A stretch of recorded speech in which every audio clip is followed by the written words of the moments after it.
quick update on the 72 Cutlass frame.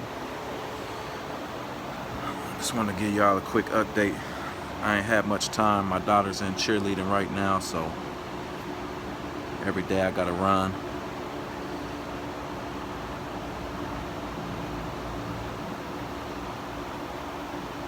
It's the passenger side.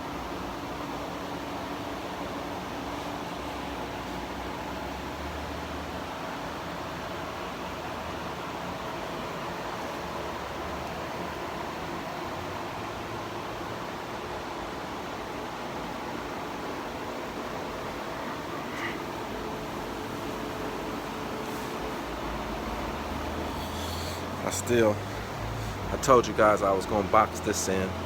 I ended up went ahead and boxed it in. I still got to drill my hole here for the lower control arm. If you see this side, I haven't got to this side yet, but you can see what it looks like, where the hole location will be. Basically all I did was I boxed all of this in, and then I thinned down my metal, and then when it made this curve here, I beat it in and I beat it in flat against this piece here, and then welded it. You can see where I heated it with the torch and just beat it in so it's flat against this piece. So it probably only added, you know, a little over 1/8 inch. So it won't matter. The bolt will be plenty long enough. You know, it'll still sit in there good. And I believe that that's gonna add a lot of strength in the rear end. Got the passenger side done just now. You can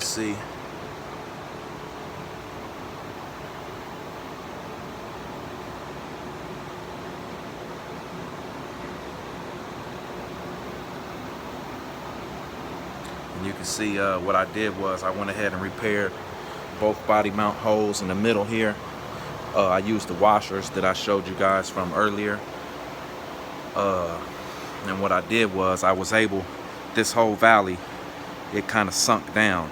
So what I did is I cleaned it all up real good with the grinding wheel, and I actually heated it with a torch, and I got my washer where I wanted it, and I put a couple tacks on it, and I heated it up with the torch, and I beat it down in there because it was recessed. You can see it humps up here.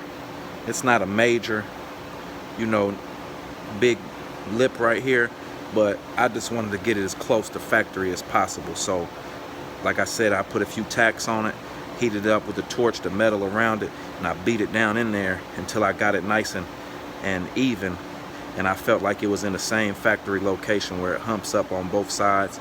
Then I just went ahead and welded all the way around it, and put some good metal back in there, and you know, they're ready to go.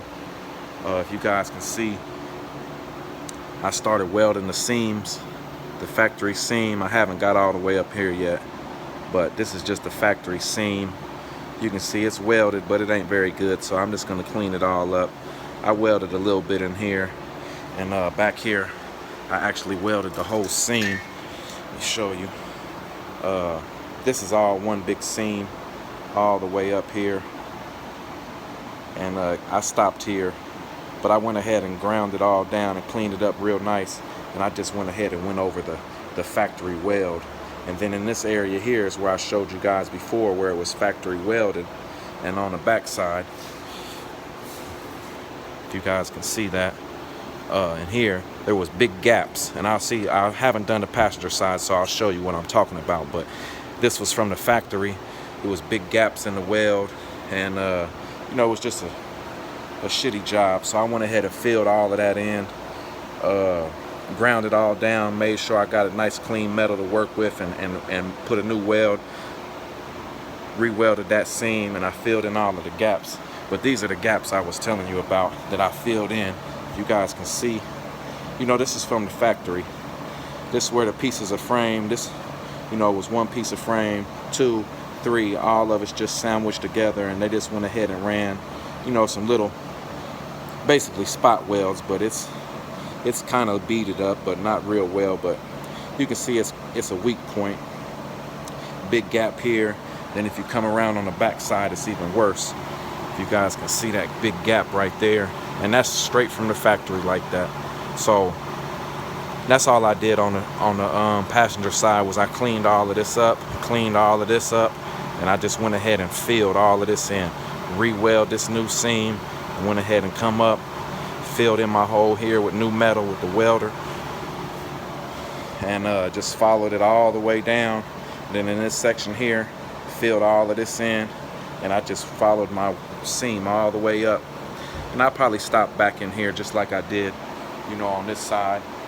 I stopped once I got close in this area here, so I'll probably stop there. I might decide to go on all the way back and fill it in. I'm not sure yet, but I definitely wanted to fill all of this in and just, you know, tighten this frame up a lot. Like I said before, you wouldn't believe the amount of stiffness just boxing in the frame adds. It really, you know, stiffens up the frame a lot. I'm still debating on what I'm going to do back here. You know, I thought about, you know, plating this top with the extra piece of metal and going ahead and, you know, welding it all down real nice in here, where you won't even be able to tell any new metal has been added. I'm not real positive yet what I'm going to do. I'm still coming up with little ideas here and there. I just wanted to give you guys a quick update and show you where I'm at with the cutlass frame.